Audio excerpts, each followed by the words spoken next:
I'm a former New York State Supreme Court Justice. Let me tell you about a strange story, strange case. A little different. Just stay with me on this one. All right. We really have heard so many things about a hit in the rear automobile accident. That's when you're sitting in a car or you're driving a car and another vehicle hits you in the rear. You have a lawsuit against the one who hits you in the rear, and the likelihood is you're going to be successful. Your damages will be paid, whatever they are, property damage, personal injuries, things of that kind. But now we have a completely different situation about a hit in the rear. Listen to this one. We'll call him George. George is on the interstate. There are 3 lanes going in a northbound direction. He's in the rightmost lane, the slower lane, doing about 50 miles an hour, following another car that's about 4 car lengths ahead. That'll be, let's say, about 80 feet ahead of him. And they're proceeding along. There's light traffic going in the 3 lanes, etc. Suddenly, the car in front of him veers off to the left and goes into the center lane. George suddenly comes upon a truck, and there's a truck that is stopped right in that 3rd lane, the lane in which George is driving.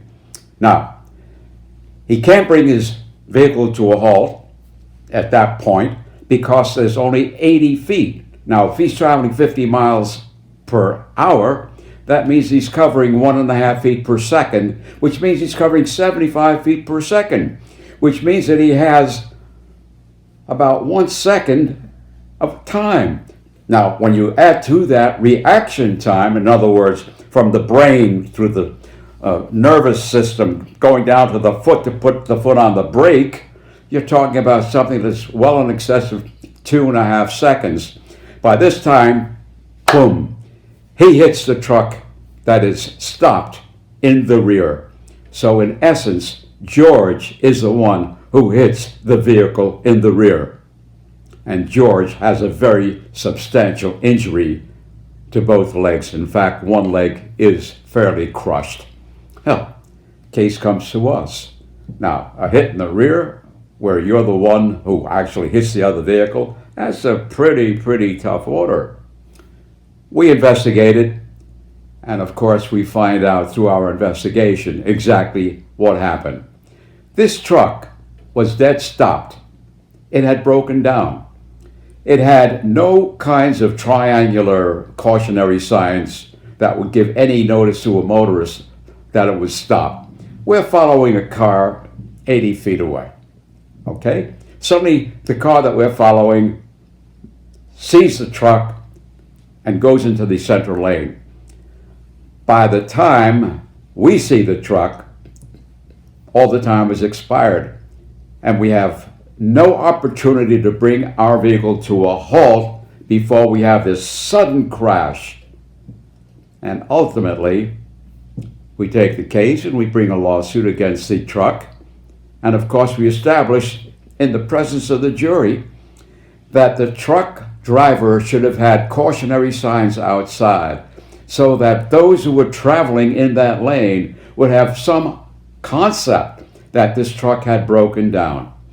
And as a consequence of that, the jury heard the facts, and the jury digested the facts, and the jury appreciated that we were on the right side of the facts. Well, they came back with a verdict, and the verdict was for a very substantial 7-figure amount.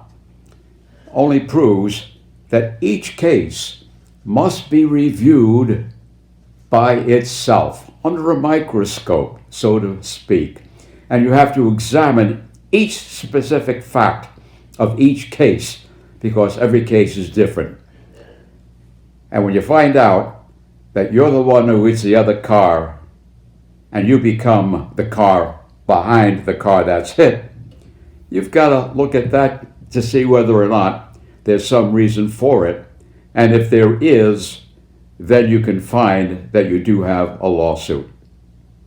Well, George won his lawsuit, suffered a significant injury, but at least he had his day in court. And it was a very strange and very, very different kind of a hit in the rear. Well, that's the story. And until we meet again, this is a storyteller telling you, keep safe and stay out of danger.